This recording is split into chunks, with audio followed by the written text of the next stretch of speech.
about, I should clarify here, this is about what I think my experience of being a man has been like.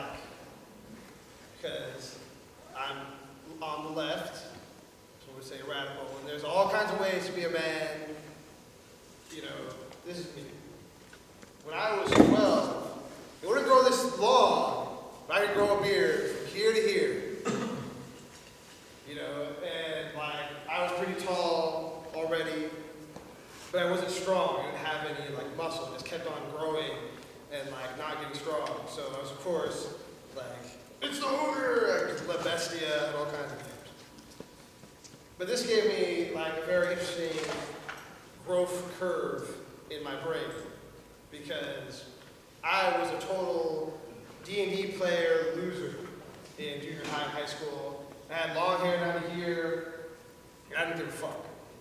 I was like, this is who I am, like it or love it or hate it.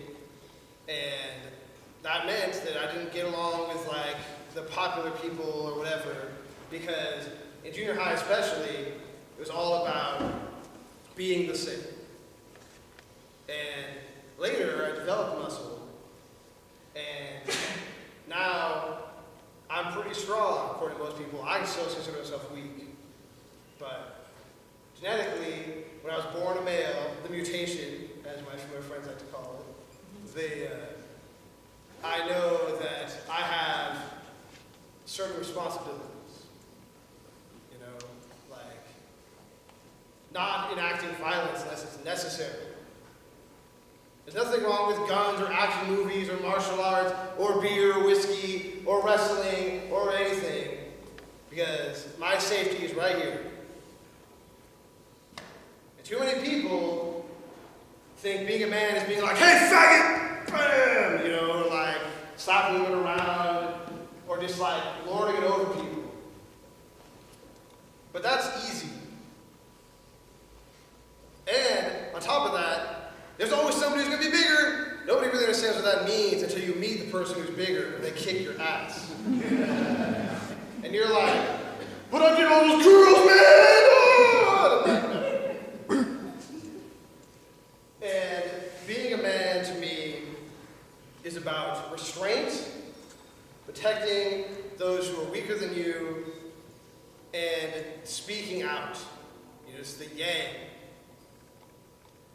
About saying, I am not going to cave to the immediate situation, the immediate action is necessary unless it just has to happen. I've heard people, never like it.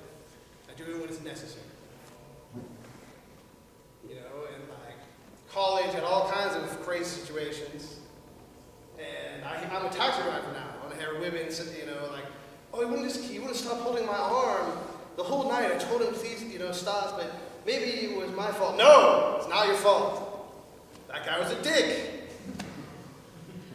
You know, and like, but there's this real talk here. Like, if you're a small woman and there's 3 large guys all crowded around you at the bar, you know, some folks would say, you should just slap me right in the face and be like, what? No. There's realism here. Sometimes that can work. You gotta have the stones, the ovaries, when you're gonna pull it off. You gotta be able to slap that guy and be what? Intent. I've been scared to death by a 5-foot-tall woman. No kidding.